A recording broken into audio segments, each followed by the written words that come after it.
Robert Whitman dropped his morning coffee mug, the ceramic shattering against the barn floor as his weathered hands began to tremble.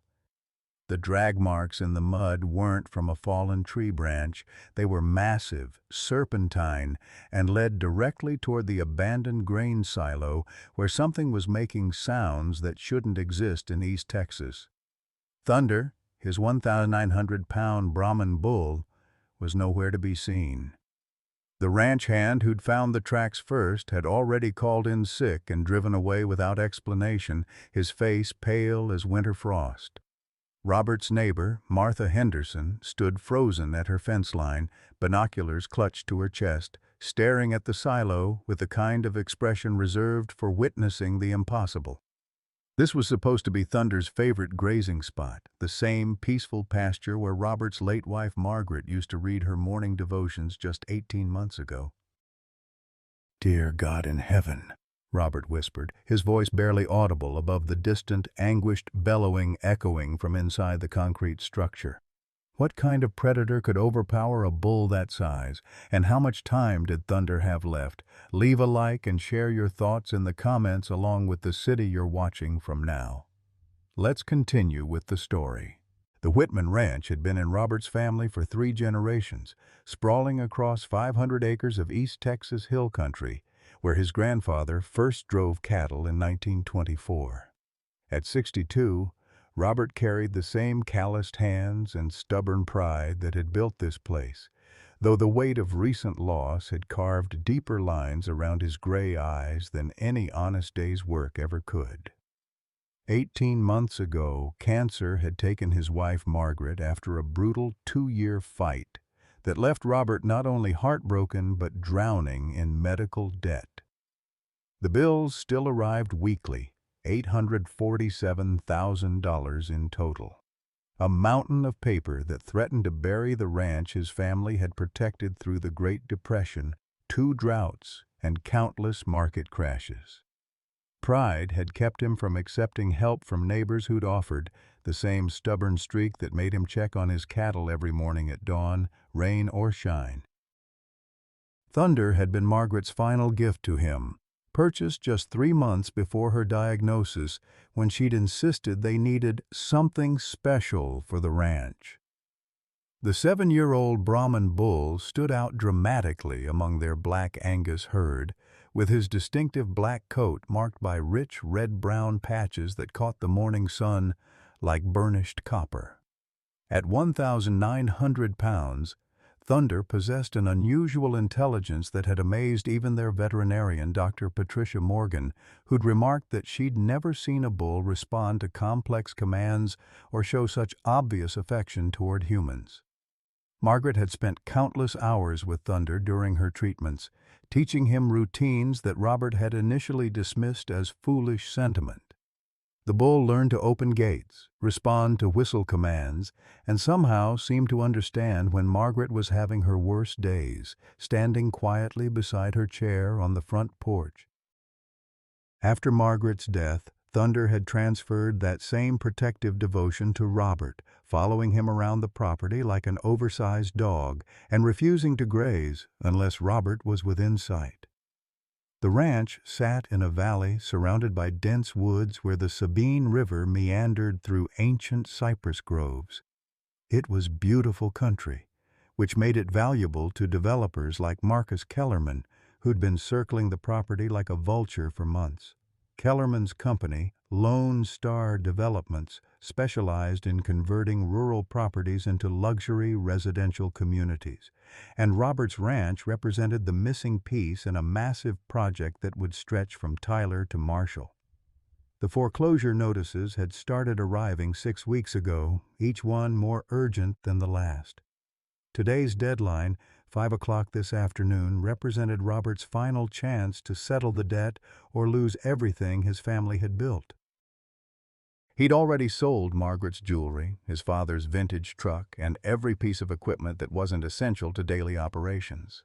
Now, with Thunder missing and those impossible drag marks leading toward the old grain silo, Robert felt the familiar tightness in his chest that Dr. Morgan had warned him about.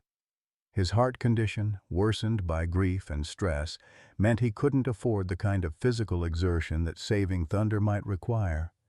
But as another anguished bellow echoed across the morning air, Robert knew he'd rather die trying than live with the knowledge that he'd abandoned his last connection to Margaret.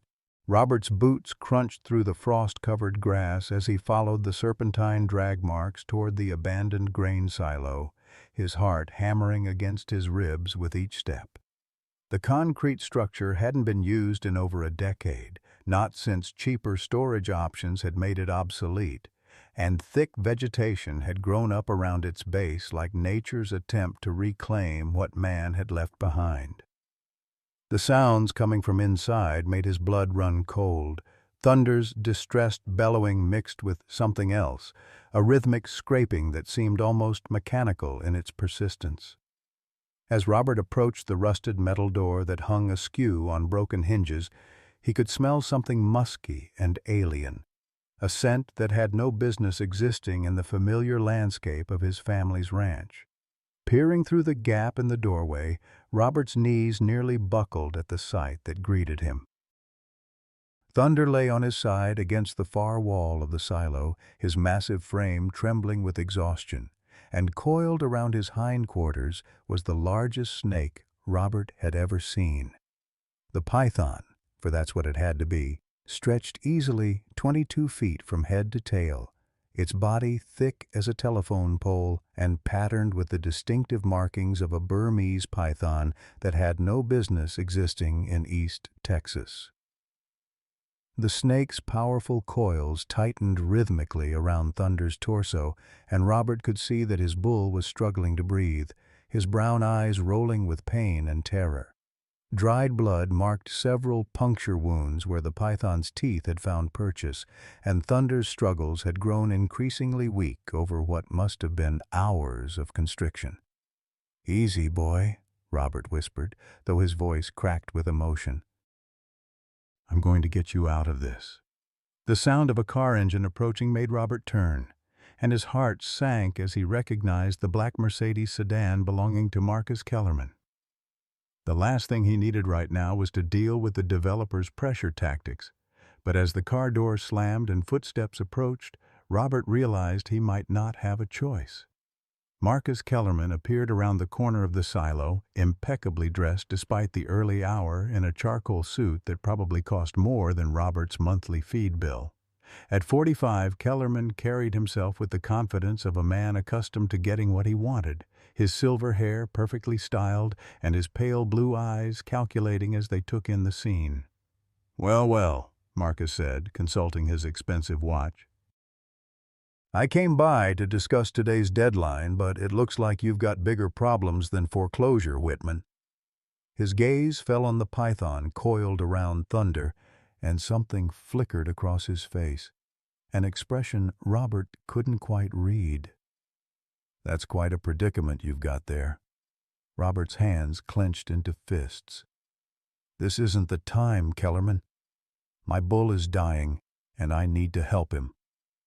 Marcus stepped closer to the silo entrance, his eyes fixed on the massive python with an intensity that seemed almost personal. "Burmese python," he said quietly. 22 feet, maybe more, 200 pounds if it's an ounce. He paused, something working behind his eyes. "They're not native to Texas, you know. Someone must have released it, or it escaped from somewhere." The casual knowledge in Marcus's voice struck Robert as odd, but Thunder's increasingly labored breathing drove all other thoughts from his mind. "I don't care where it came from," Robert said desperately. "I need to get it off him before it kills him," Marcus finished, his voice strangely hollow. "Yes, that's what they do. They don't bite to inject venom like rattlesnakes. They coil around their prey and squeeze until the victim can't breathe anymore. Then they swallow them whole." Robert stared at the developer, surprised by the detailed explanation and the odd tone in his voice. "How do you know so much about pythons?" For a moment, Marcus's composed facade cracked, revealing something raw and painful underneath. Let's just say I've had experience with them before."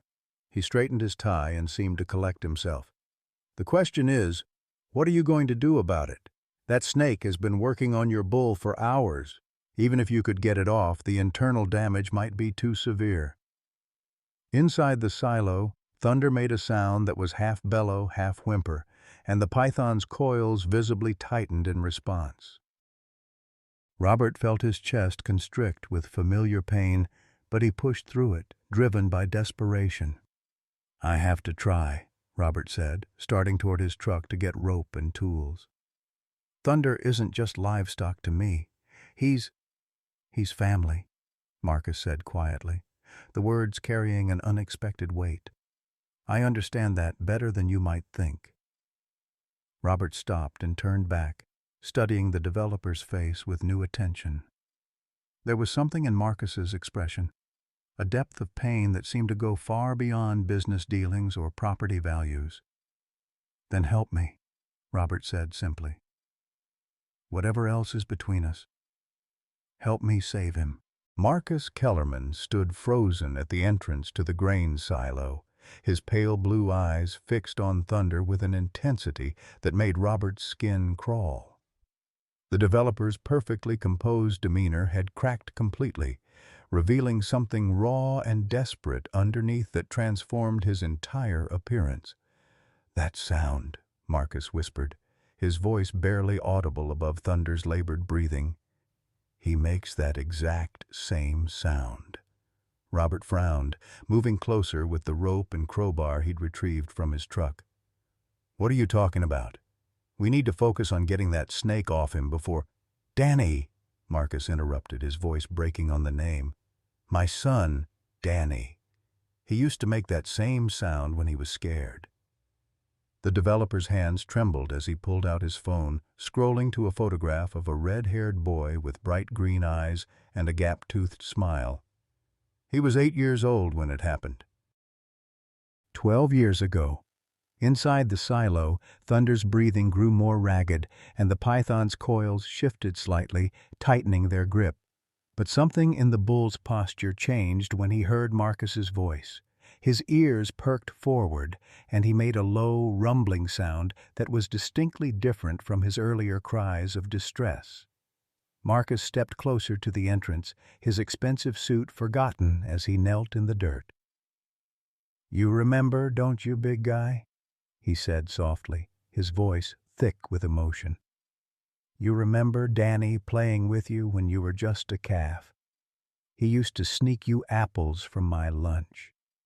Robert's mind reeled as fragments of memory suddenly clicked into place. 12 years ago, before Margaret's illness, before the medical bills, there had been a local news story about a tragic accident. A young boy had been killed by a snake on a neighboring ranch, and his father had sued everyone involved before disappearing from the community entirely. "You're Daniel Kellerman's father," Robert said, the realization hitting him like a physical blow. "The boy who died at the Morrison place." Marcus nodded, tears streaming down his face as he watched Thunder struggle against the python's grip. "Danny loved animals more than anything in the world. He begged me to let him help with the cattle every weekend, and old Morrison was happy to have the extra hands. Danny especially loved this bull calf, said he was different from the others, smarter and more gentle." The python's head turned toward them, its black eyes reflecting the morning light with ancient malevolence. But Thunder, despite his weakening condition, managed to shift his position slightly, as if trying to protect the humans outside the silo even while fighting for his own life. "The snake came out of nowhere," Marcus continued, his voice growing stronger as the memories poured out. "A python, just like this one. Probably the same one, given how rare they are in Texas. It grabbed Danny before anyone could react. Thunder here tried to warn us, bellowing and charging at the snake, but we were too far away." Robert felt his heart breaking as he watched the successful businessman transform into a grieving father. "Is that why you've been trying to buy my ranch? Because of what happened to Danny?" Marcus wiped his eyes with the back of his hand, leaving streaks of dirt on his pale cheeks. I thought if I could tear down all the ranches, turn them into neighborhoods, maybe I could prevent another tragedy. No more cattle, no more dangerous wildlife, no more children at risk. He looked up at Robert with eyes full of regret. But seeing Thunder again, remembering how he tried to save my boy, I've been wrong about everything. Thunder made another sound, weaker this time, and the python's coils visibly tightened. Robert could see that they were running out of time. The bull's massive rib cage was barely expanding with each labored breath. "We need to work together," Robert said urgently, offering Marcus one end of the rope. "Whatever happened 12 years ago, Thunder is still here and he's still fighting. We can't let the same snake that killed Danny take him too." Marcus stood up, his business suit now dirty and wrinkled, but his shoulders squared with new determination. "Tell me what to do." Robert quickly outlined his plan. They would use the rope to create a noose around the python's tail, then use the crowbar as leverage to force the snake to release its grip. It was dangerous, and they both knew it. One mistake could result in the python turning on them instead of Thunder. "The moment we start pulling, that snake is going to be angry," Robert warned. "It might release Thunder and come after us instead." Marcus picked up a heavy wrench that had been left in the silo years ago. "Good. I've wanted to face this thing for 12 years. As they prepared to begin the rescue attempt, Thunder's eyes found Marcus's face, and for a moment the years seemed to fall away. The bull made a soft chuffing sound, the same greeting he used to give Danny when the boy would visit the ranch. "I'm sorry I couldn't save him," Marcus whispered to Thunder, "but I'm not going to lose you too." Robert positioned himself at the python's tail while Marcus took the middle section. The snake, sensing their presence, raised its massive head and hissed, a sound like steam escaping from a boiler that filled the concrete silo with echoing menace. "On 3, Robert said, his hands sweating as they gripped the rope. 1, 2, Thunder's eyes closed, as if he was gathering his strength for one final effort. 3! They pulled with everything they had, and the python's angry hiss became a roar of fury that shook dust from the silo's ceiling. The battle for Thunder's life had begun, and this time the boy's father was here to fight. The python's massive body writhed with terrifying power as Robert and Marcus pulled on the rope, their combined strength barely making a dent in the creature's iron grip around Thunder's torso. The snake's head whipped toward them with lightning speed, its jaws opening wide to reveal rows of needle-sharp teeth designed for gripping prey. "Pull harder!" Robert shouted, his boots sliding in the dirt as he fought for purchase. The rope burned his palms even through his work gloves, but he could see Thunder's breathing becoming more shallow with each passing second. Marcus grunted with effort, his expensive suit jacket splitting at the seams as he threw his full weight into the rescue attempt. "It's not working," he gasped. "The thing's too strong." The python suddenly released one coil from around Thunder's midsection, using that section to lash out at the two men. Robert dove to the left while Marcus rolled right, both barely avoiding the snake's powerful strike that left a crater in the dirt where they'd been standing. Thunder, sensing the momentary loosening of pressure, managed to take a deeper breath and let out a bellow that echoed through the silo like a battle cry. The sound seemed to energize the bull, and he began to struggle more vigorously against his captor. "He's fighting back," Marcus said, wiping blood from a cut on his cheek where a piece of flying debris had struck him. "Just like he did with Danny." Robert's mind raced as he watched the python's movements, looking for any weakness they could exploit. The creature was intelligent, adapting its strategy as it realized these humans weren't going to give up easily. But there was something else, a desperation in the snake's behavior that suggested it hadn't eaten in a long time. "Marcus," Robert said suddenly, "how long has this python been in the area?" "I mean, if it's the same one from 12 years ago." "It has to be," Marcus replied, his voice filled with certainty. I've been tracking reports of missing livestock for years. Calves, sheep, even a few deer.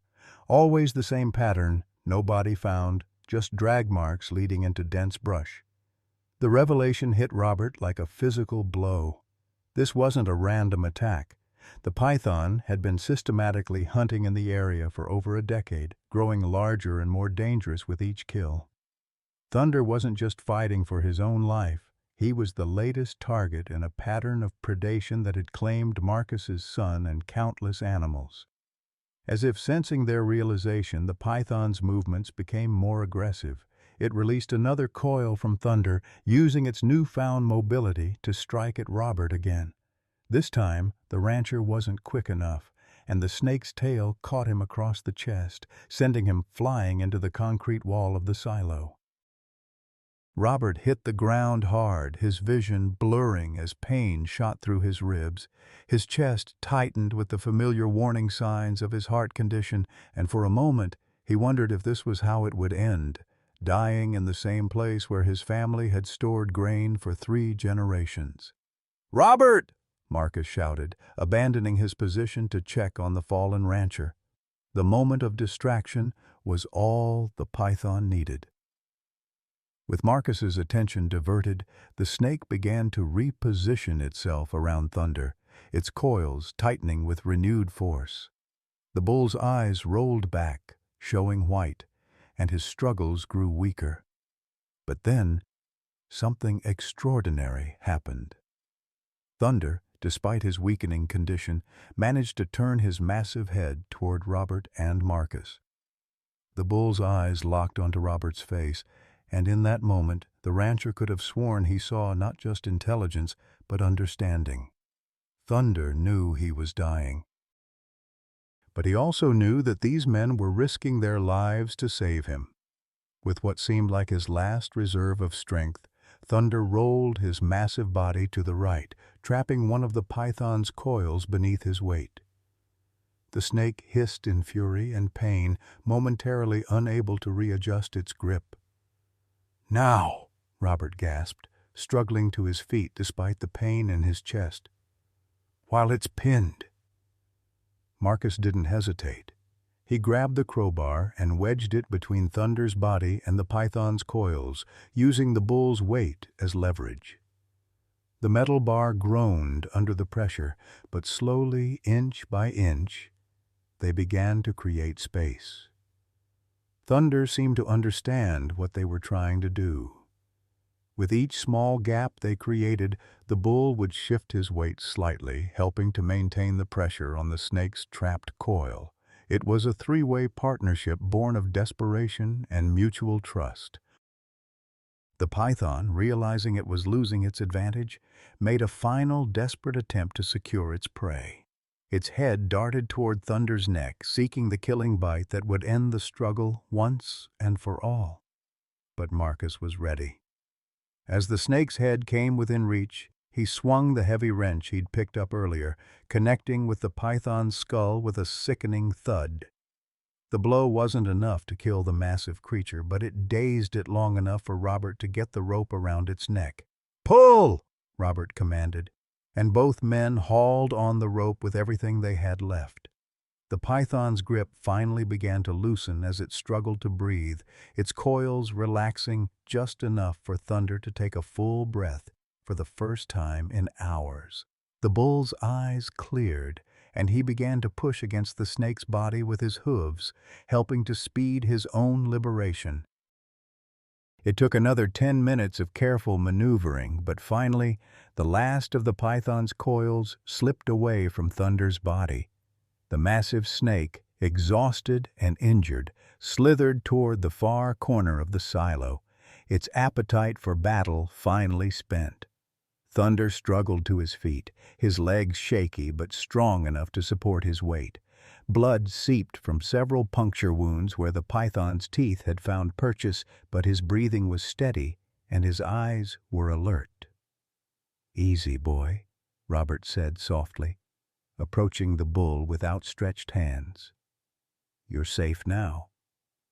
To his amazement, Thunder stepped forward and lowered his massive head, allowing Robert to scratch behind his ears just as Margaret used to do. The bull's trust, even after such a traumatic experience, brought tears to the rancher's eyes. Marcus approached more cautiously, unsure of his welcome after 12 years.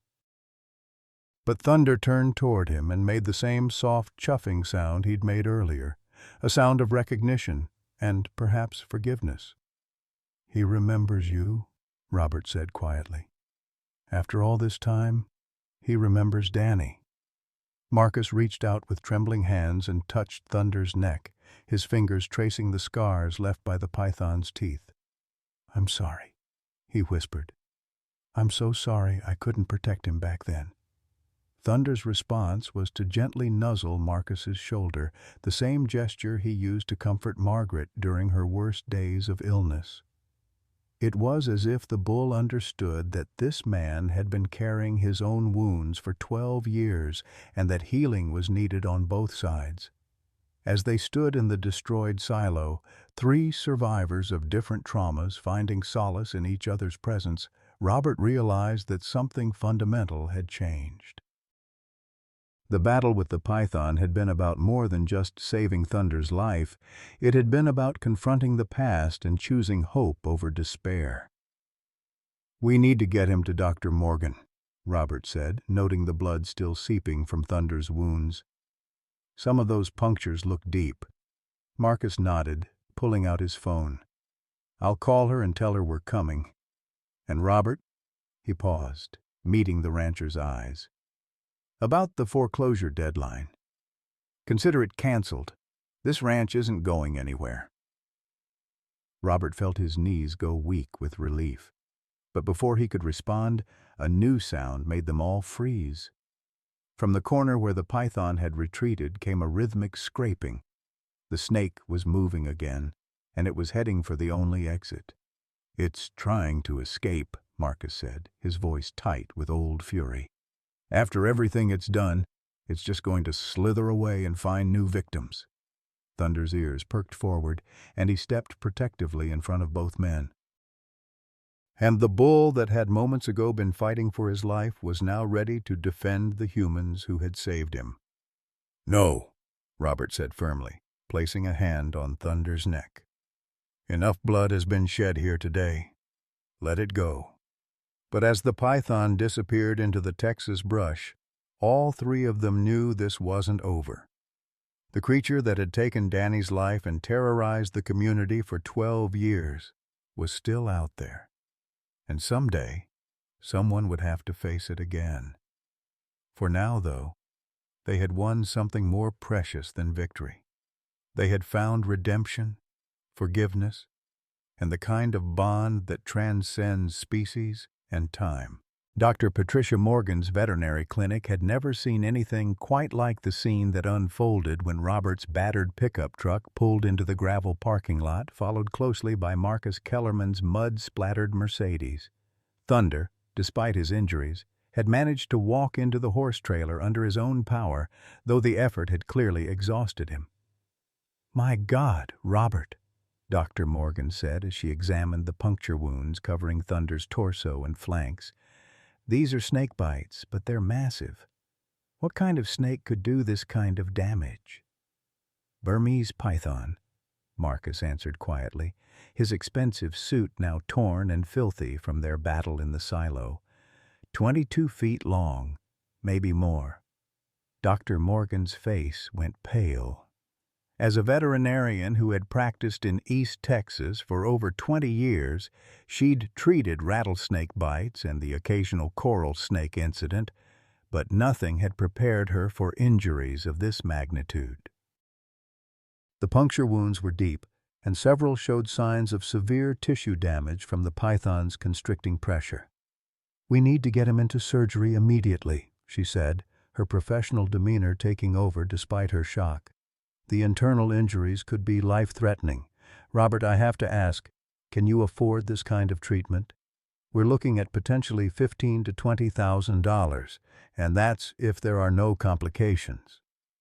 Robert felt his chest tighten again, the familiar pain that had become his constant companion since Margaret's death. The medical bills that had driven him to the brink of foreclosure flashed through his mind, and for a moment he wondered if saving Thunder would just postpone the inevitable loss of everything he held dear.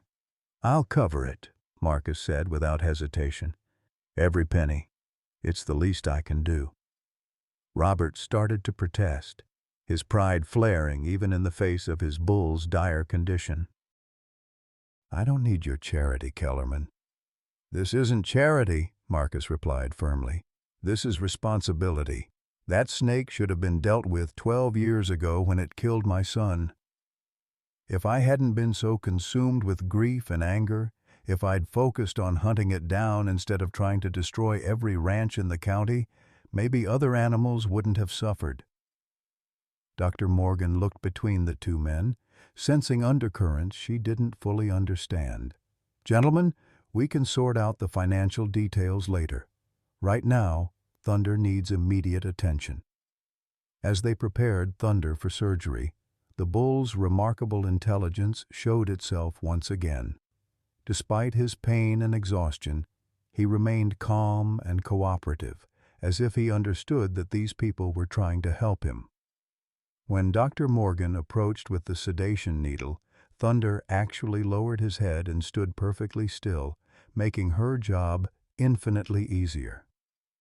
"I've never seen anything like it, Doctor," Morgan murmured as the anesthetic took effect, and Thunder's massive form settled gently onto the surgical table. "Most bulls would be fighting us every step of the way, especially after a trauma like this. It's almost like he trusts us completely." "He's special," Robert said softly, stroking Thunder's neck as the bull's breathing deepened. "Margaret always said he was different from other cattle, more like a dog than a bull in some ways." The surgery took nearly 4 hours. Robert and Marcus waited in the small reception area, an awkward silence stretching between them as the gravity of their shared experience began to sink in. Finally, Marcus spoke. "I owe you an explanation," he said, staring at his mud-stained hands, "about why I've been so determined to buy your ranch and about what really happened to Danny." Robert looked up from the month-old magazine he'd been pretending to read. "You don't owe me anything. We saved Thunder together." "That's enough." "No, it's not," Marcus insisted. "You deserve to know why I became the kind of man who would try to force a grieving widower off his family's land." He took a deep breath, and Robert could see the weight of 12 years of guilt settling on his shoulders. "Danny wasn't supposed to be at the Morrison Ranch that day," Marcus began. "My ex-wife Linda and I were going through a bitter divorce, and I was using work as an excuse to avoid dealing with our problems. Danny begged me to take him to see the animals, but I had a conference call with investors that I thought was more important." The pain in Marcus's voice was raw, unfiltered by the years that had passed. Linda took him instead. She didn't know anything about ranch safety, didn't understand the dangers. When the python attacked, she froze. Just stood there screaming while our 8-year-old son was being killed by a creature that had no business existing in Texas. Robert felt his own memories of helplessness wash over him, the months of watching Margaret waste away from cancer, the feeling that no amount of money or effort could save the person he loved most. "The snake came out of nowhere," Marcus continued. "Danny was petting Thunder. He was just a young bull then, maybe 2 years old, when this massive python erupted from the tall grass near the creek. It grabbed Danny before anyone could react. Thunder tried to fight it off, bellowing and charging, but he was too young and too small to make a difference." The waiting room fell silent except for the distant sounds of Dr. Morgan working in the surgical suite. Robert tried to imagine the horror of watching his child being killed by a predator, and his heart ached for the man sitting across from him. "By the time the other ranch hands arrived with guns, it was too late," Marcus said, his voice barely above a whisper. "The snake had already finished with Danny and was trying to swallow him. They killed it, or thought they did. The body disappeared before animal control could remove it. But it wasn't dead, Robert said, understanding flooding through him. No, it must have been wounded, maybe played dead until it could escape. For 12 years, I've been getting reports of missing livestock. Always the same pattern. I hired private investigators, even brought in experts from Florida who deal with invasive pythons. But the thing was too smart, too elusive. Marcus looked up, meeting Robert's eyes for the first time since beginning his story. When I learned that your ranch connected to the Morrison property through those old creek beds, I became obsessed with buying it. I thought if I could develop the entire area, clear all the vegetation, eliminate the habitat, maybe I could finally kill the thing that murdered my son. Instead, you almost lost the bull that tried to save him, Robert said quietly. The irony wasn't lost on either of them. In his quest for revenge against the python, Marcus had nearly destroyed the one living connection to his son's memory. Thunder had been there the day Danny died, had tried to protect the boy just as he'd protected Robert and Marcus today. Dr. Morgan emerged from the surgical suite 3 hours later, exhaustion evident in her face but relief in her eyes. "He's going to make it," she announced, and both men sagged with relief they hadn't realized they'd been holding. The internal injuries were severe, but there's no permanent damage to vital organs. The puncture wounds were clean, surprisingly so for snake bites. It's almost like the python was trying not to cause unnecessary damage. "What does that mean?" Robert asked. "Pythons don't inject venom like other snakes," Dr. Morgan explained. "They kill by constriction, cutting off blood flow and breathing. But this one, it's almost like it was trying to subdue Thunder without killing him immediately. Maybe it was saving him for later consumption, or maybe—" She trailed off, looking puzzled. "Maybe what?" Marcus pressed. "Maybe it's getting old," she said thoughtfully. "A python that size has to be at least 20 years old, possibly older. As they age, their hunting patterns can change. They become more cautious, more calculated. This one might have been trying to secure its prey without expending the energy for a killing constriction." The implications hung heavy in the air. The python that had killed Danny was not only still alive, but had grown larger and more dangerous over the past 12 years. It was an apex predator that had learned to thrive in an environment where it didn't belong, and today's encounter had proven it was far from finished hunting. "Can we see him?" Robert asked, desperate to confirm that Thunder was truly safe. Dr. Morgan nodded, leading them to the recovery stall where Thunder lay on his side, breathing steadily under the influence of post-surgical sedatives. The bull's black coat was marked with bandages and sutures, but his eyes were clear when he saw Robert approaching. "Hey, boy," Robert whispered, kneeling beside the massive head. "You did good today. You saved us all." Thunder's response was a soft rumble, the same sound of contentment he used to make when Margaret would read to him on quiet evenings. It was a sound that meant safety, family, and home. Marcus approached more hesitantly, unsure of his welcome. But when Thunder's eyes found his face, the bull made that same gentle, chuffing sound, recognition, forgiveness, and perhaps even gratitude for the man who had helped save his life. "I'm going to make this right," Marcus said, his voice thick with emotion.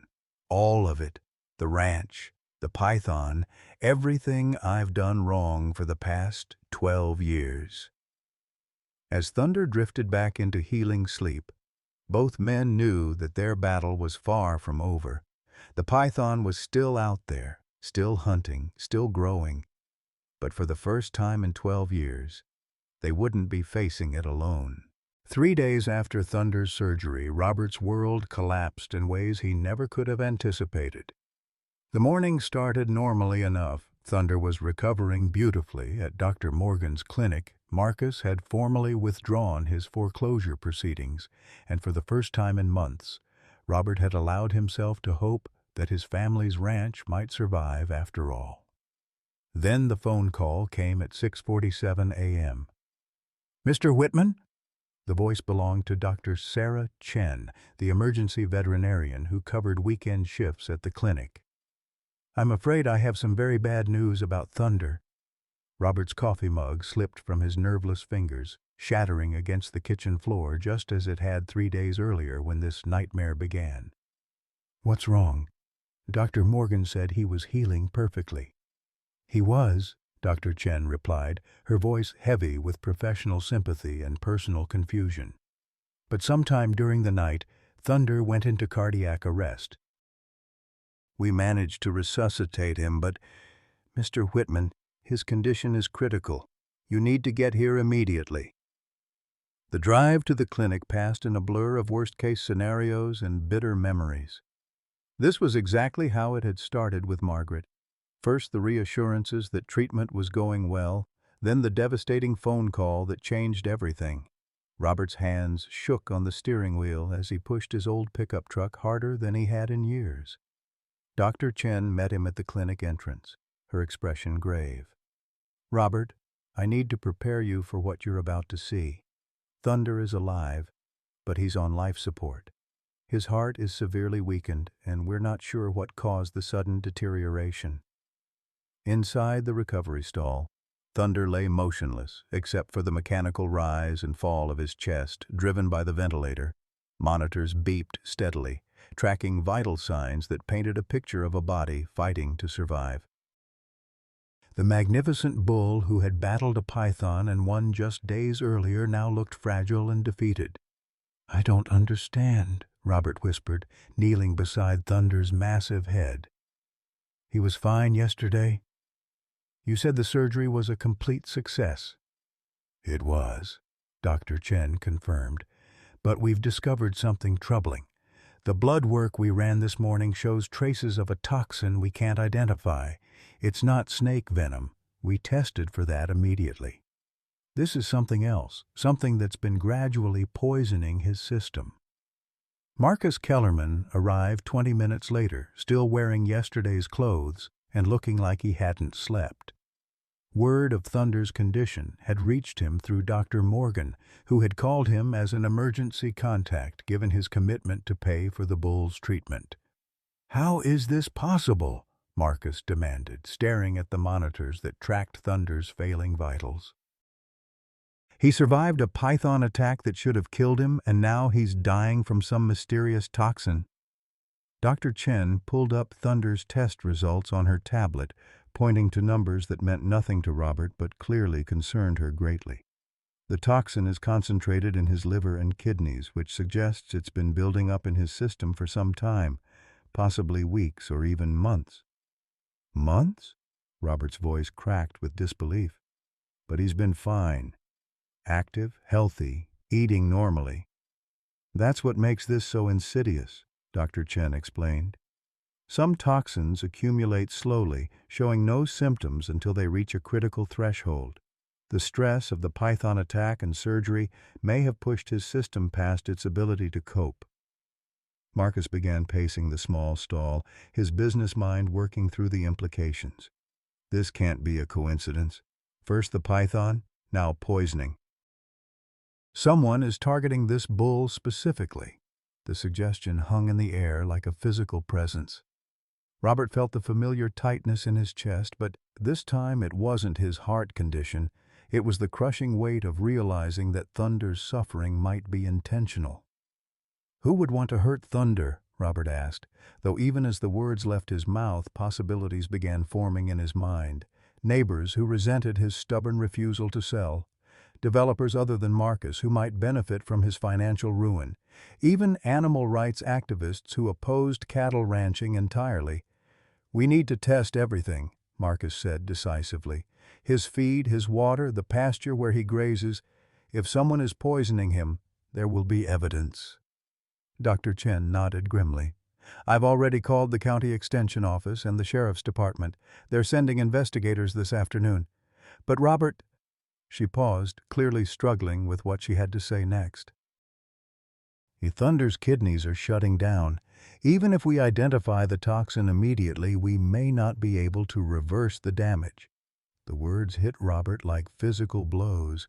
After surviving Margaret's death, the financial devastation of her medical bills, and the python attack, the thought of losing Thunder to deliberate poisoning felt like a cosmic cruelty too large to comprehend. "How long does he have?" Robert asked, his voice barely above a whisper. "Without kidney function, maybe 12 hours. We can try dialysis, but for an animal Thunder's size—" Dr. Chen's expression said what she couldn't bring herself to voice. Robert sank into the plastic chair beside Thunder's head, reaching out to stroke the bull's neck where it wasn't covered by medical equipment. Thunder's skin felt fevered, and his breathing was shallow despite the ventilator's assistance. "This is my fault," Marcus said suddenly, his voice filled with self-recrimination. "If I hadn't been pressuring you to sell, if I hadn't made enemies in the community with my development plans, none of this would have happened." "You don't know that," Robert replied, though he appreciated Marcus's guilt. This could be anyone, a competitor, a neighbor with a grudge, someone who just enjoys causing pain. As if summoned by their conversation, Sheriff Tom Bradley arrived with 2 deputies and a crime scene technician. Robert had known Tom since high school, and the grim expression on the sheriff's weathered face suggested this wasn't a routine investigation. "Robert, I'm sorry about Thunder," Tom said, genuinely meaning it. "Patricia Morgan filled me in on what happened with the python, and now this. It's starting to look like someone has it out for you specifically." "What do you mean?" Robert asked, though he dreaded the answer. Tom consulted his notepad, clearly uncomfortable with what he had to report. "We've had 3 reports in the past week of suspicious activity around your property. Vehicles parked on the access road at night, people seen near your feed storage, tire tracks that don't match any of your equipment." The sheriff's revelations struck both Robert and Marcus like lightning. Someone had been systematically planning Thunder's destruction, using the python attack as cover for a more insidious assault. "The toxin," Dr. Chen said suddenly, her eyes widening with realization. "I need to run one more test." She disappeared into the laboratory, leaving the 3 men to stare at Thunder's failing form. The bull's breathing had become more labored, and his temperature was spiking despite the medications designed to control it. When Dr. Chen returned 15 minutes later, her face was pale with shock and anger. "It's antifreeze," she announced. "Someone has been slowly poisoning Thunder with ethylene glycol. It's sweet-tasting, so animals will consume it willingly if it's mixed with their feed or water. The symptoms don't appear until the kidneys begin to fail." "Antifreeze poisoning," Sheriff Bradley repeated grimly. "That's attempted destruction of property at minimum, possibly animal cruelty in the 1st degree. If Thunder dies, we're looking at felony charges." As Thunder's monitors began alarming with increasing frequency, Robert realized that someone in his community, someone he might know and trust, had been methodically murdering his best friend while pretending to offer sympathy and support. The python attack had been random, a force of nature that could be fought and survived. But this was human evil, calculated and cruel, and it might prove more deadly than any predator. The revelation that Thunder had been deliberately poisoned sent shockwaves through the small East Texas community, but nothing could have prepared Robert for what Sheriff Bradley discovered during his investigation of the ranch.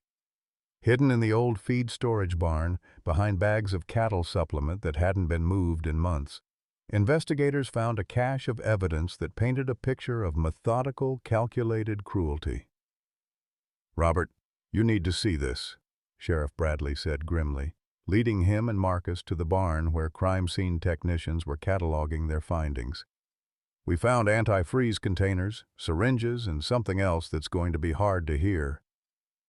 On a makeshift table constructed from old wooden planks, the investigators had laid out a collection of items that made Robert's blood run cold. Empty antifreeze jugs with residue still visible in their corners. Medical syringes of the type used for livestock vaccinations. And most disturbing of all, a detailed journal documenting Thunder's daily routines, feeding schedule, and behavioral patterns. "Someone's been watching your bull for months," Sheriff Bradley explained, opening the journal to pages filled with meticulous handwriting. "Look at these entries. Thunder grazes north pasture 6 to 8 a.m. Drinks from stock tank after afternoon feeding. Robert checks on him every evening at sunset." This person knew Thunder's habits better than you did. Marcus peered over Robert's shoulder as they read entry after entry of surveillance notes. The journal painted a picture of someone consumed with hatred for Thunder specifically, not just random vandalism or theft. Whoever had written these pages wanted Thunder to suffer. "The handwriting," Marcus said suddenly, his face going pale. "I've seen this before." Sheriff Bradley looked up sharply. "Where?" "Development permit applications," Marcus replied, his voice tight with recognition. "I've seen dozens of handwriting samples from property owners in this area. This belongs to—" He paused, clearly struggling with the implications. "This belongs to Harold Morrison." Robert felt the world tilt around him. Harold Morrison owned the ranch where Danny Kellerman had been killed 12 years ago. He was also Robert's closest neighbor, a man who had helped search for Thunder during countless evenings when the bull had wandered off, who had offered condolences when Margaret died, and assistance during her medical treatments. "That's impossible," Robert said, shaking his head. "Harold's been nothing but helpful. He even offered to buy Thunder's feed when money was tight." "Think about it," Sheriff Bradley said quietly. "Who else would have access to your property without arousing suspicion? Who knows your daily routines, your financial troubles, your attachment to Thunder?" The truth hit Robert like a physical blow. Harold's offers to help with feed hadn't been kindness. They'd been opportunities to introduce poison into Thunder's diet. His evening visits to check on Robert's welfare had been surveillance missions to document Thunder's habits. Every gesture of neighborly concern had been a cover for systematic murder. "But why?" Robert asked, his voice breaking. "Harold's been my neighbor for 15 years. We've helped each other through droughts, market crashes, family emergencies. Why would he want to hurt Thunder?" Marcus closed his eyes, and Robert could see him working through painful memories. Because Thunder was there when Danny died, Harold blamed everyone, me for not being there, his ranch hands for not reacting faster, the county for not controlling invasive species. But mostly, he blamed Thunder for not doing more to save Danny. "That's insane," Robert protested. "Thunder was just a young bull." "He did everything he could. Grief makes people insane," Marcus replied quietly. "I should know. I spent 12 years trying to destroy every ranch in the county because I couldn't accept that my son's death was a random tragedy. Harold just focused his grief more specifically." Sheriff Bradley was already on his radio coordinating Harold's arrest with his deputies. But as they prepared to leave the barn, Dr. Chen's voice crackled over the sheriff's emergency radio with news that stopped them all in their tracks. "Sheriff Bradley, this is Dr. Chen at the veterinary clinic. Thunder's condition has deteriorated rapidly. His kidneys have completely shut down and we're losing him. If his family wants to say goodbye." The drive back to the clinic passed in a blur of sirens and desperate hope. Robert's hands shook as he gripped the steering wheel, memories of Margaret's final hours flooding back with devastating clarity. The machines, the monitors, the terrible helplessness of watching someone you love slip away despite every medical intervention. Thunder was barely conscious when they arrived, his massive form dwarfed by the life support equipment surrounding him. Dr. Chen met them at the entrance with the kind of expression that needed no explanation. "I'm sorry, Robert," she said softly. "We've done everything medically possible. The antifreeze has caused irreversible kidney damage, and his heart is too weak to sustain dialysis. We're looking at minutes, not hours." Robert knelt beside Thunder's head, fighting back tears as he stroked the bull's fevered forehead. Thunder's eyes opened slightly at his touch, and for a moment the animal's gaze was clear and focused. "I'm here, boy," Robert whispered. "You don't have to fight anymore. You saved my life, and you brought Marcus home to his memories of Danny." "You've done enough." Marcus approached from the other side, his own eyes bright with unshed tears. "Thank you," he said to Thunder, his voice thick with emotion. "Thank you for trying to save my son. And thank you for showing me that revenge isn't the answer to grief."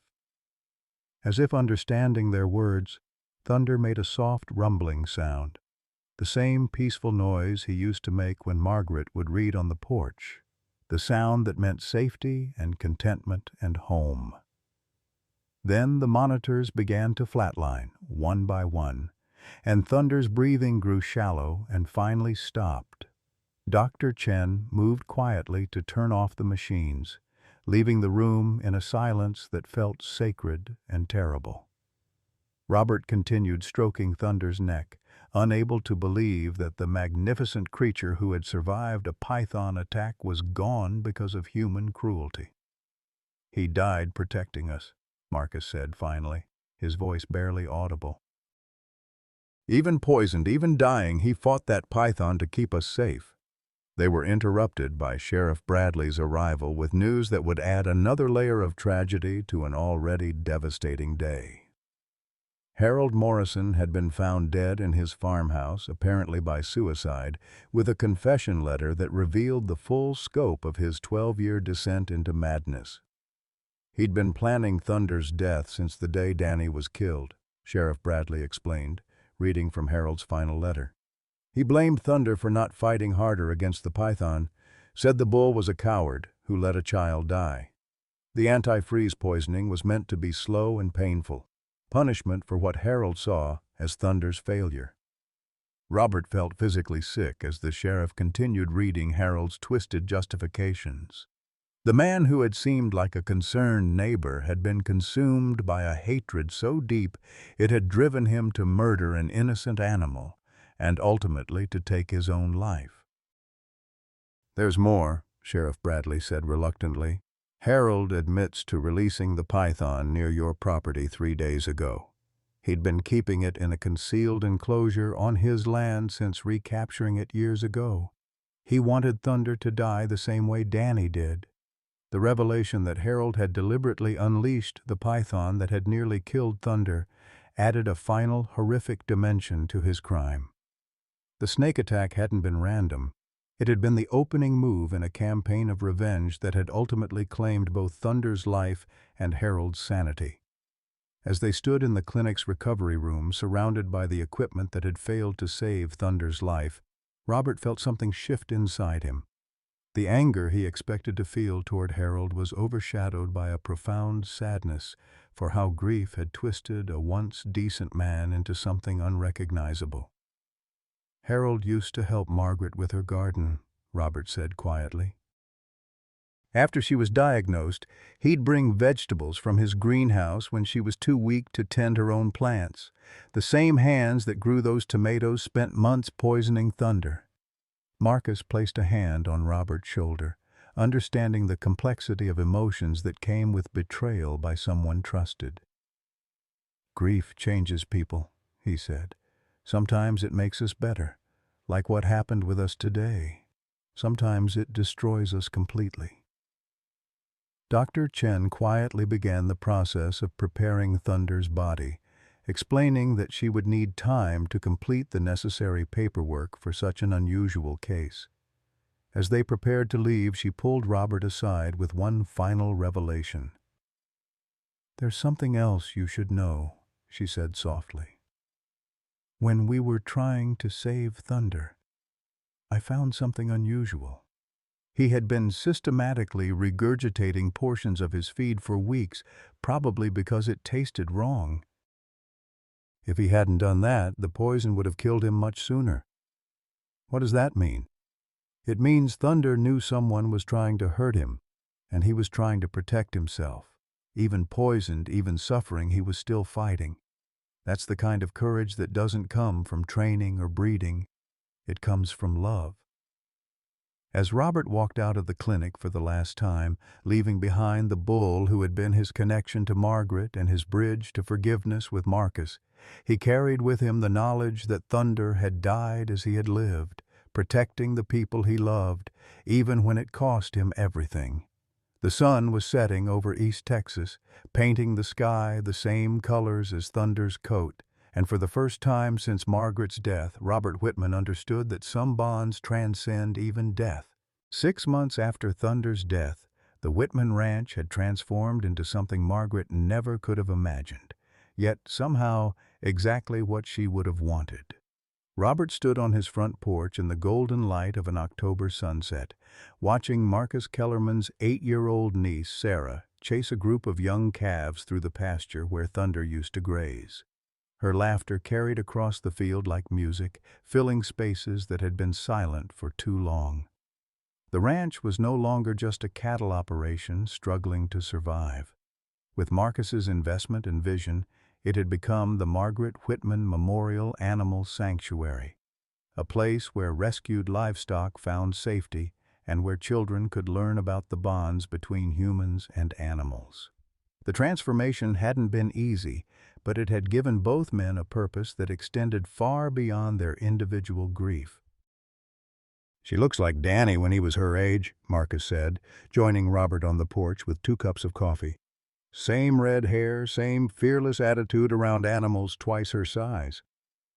Robert accepted the coffee gratefully, noting how natural it felt to share these quiet moments with the man who had once been his enemy. "Thunder would have loved her," he said. "Remember how gentle he was with children? Even when Danny was just a toddler, Thunder somehow knew to be careful." The pain of Thunder's loss had softened over the months, evolving from sharp agony into something more like a permanent ache that reminded Robert of love rather than loss. The sanctuary had given him a way to honor both Margaret's memory and Thunder's sacrifice, channeling his grief into something productive and healing. Dr. Patricia Morgan's pickup truck pulled into the driveway, and Robert smiled as he watched her emerge with her weekly supply of medical equipment and treats for the sanctuary's residents. She had become their unofficial veterinarian, donating her time and expertise to ensure that every animal received the care they needed. "How's our newest resident?" she asked, climbing the porch steps with a bag of veterinary supplies. She was referring to Courage, a young Brahman bull calf who had been rescued from an abusive situation 3 counties over. The calf bore a striking resemblance to Thunder, with the same black coat marked by reddish-brown patches, and his arrival had stirred complex emotions in both Robert and Marcus. "He's settling in well," Robert replied, "still skittish around strangers, but he's bonded with the other calves.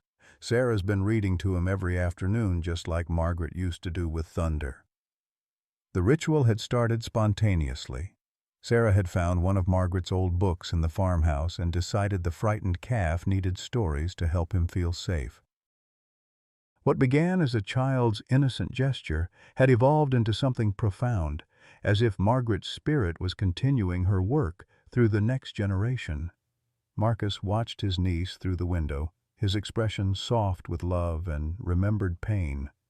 "Linda was skeptical about bringing Sarah here," he admitted. "She thought it would be too painful, too many reminders of Danny. But Sarah needed this place as much as we did." The reconciliation between Marcus and his ex-wife had been another unexpected gift of their shared tragedy. Linda's initial anger about Marcus's years of obsessive revenge-seeking had gradually given way to understanding as she watched him channel his grief into creating something beautiful. The sanctuary had become a place where their fractured family could begin healing together.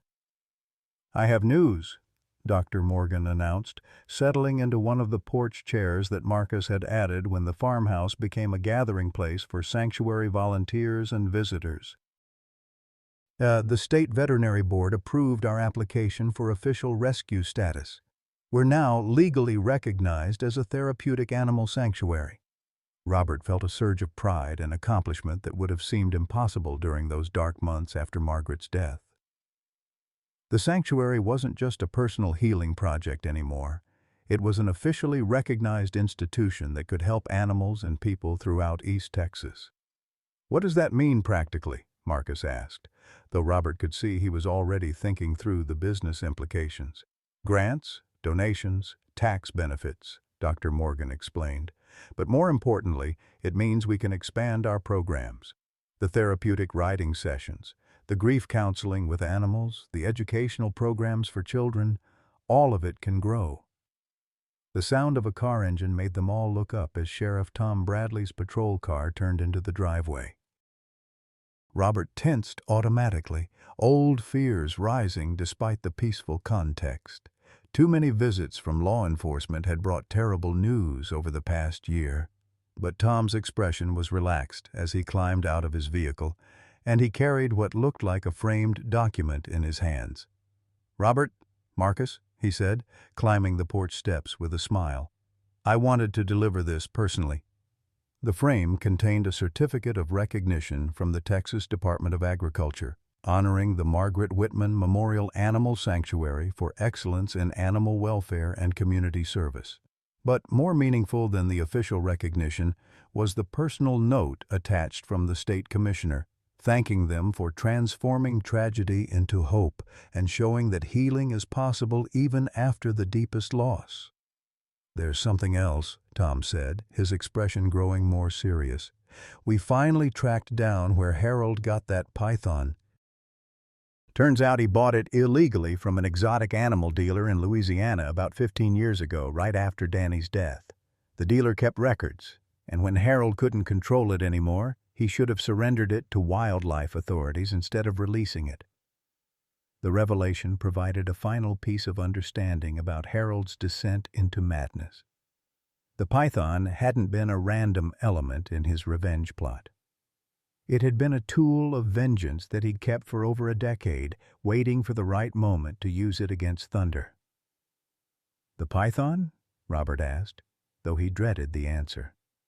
"Still out there," Tom admitted. "We've had a few livestock disappearances that might be related, but nothing confirmed. It's probably moved deeper into the national forest where it's harder to track." The knowledge that Thunder's killer was still alive should have filled Robert with rage, but instead, he felt only sadness for the cycle of violence that had claimed so many lives. Harold, Danny, Thunder, all victims of circumstances that spiraled beyond anyone's control.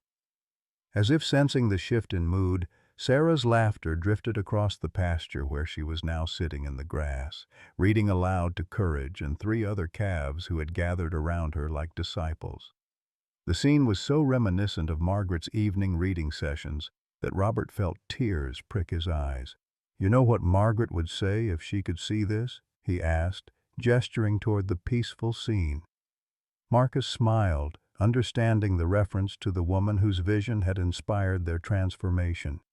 "She'd say that love multiplies when you share it." "She'd say that Thunder's story isn't over," Robert added. "That every animal we save, every child who learns to trust again, every person who finds healing here, they're all part of Thunder's legacy." As the sun set over the sanctuary that had risen from their shared grief, Robert Whitman finally understood what Margaret had been trying to teach him during those final weeks before her death. Loss was inevitable, but love was eternal, and sometimes the greatest tragedy could become the foundation for the most beautiful redemption. Thunder was gone, but his courage lived on in every life they saved and every heart they helped heal. Sometimes life takes everything we thought we couldn't live without, only to show us that love never really dies. It just transforms into something more beautiful than we ever imagined.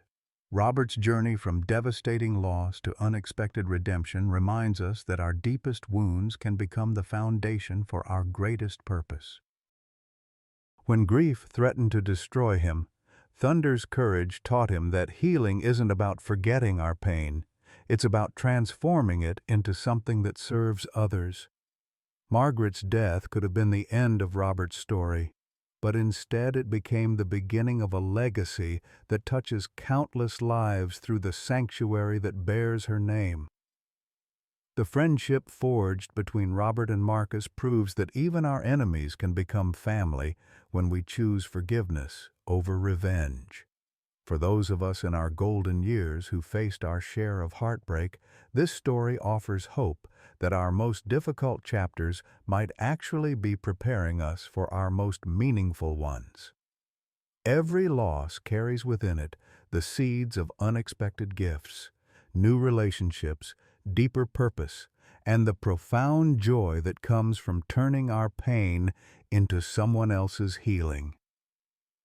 What unexpected gift have you discovered hidden within your greatest loss? How has a moment of crisis in your life led to an outcome you never could have imagined? Please share your thoughts in the comments below. Your story might be exactly what someone else needs to hear today.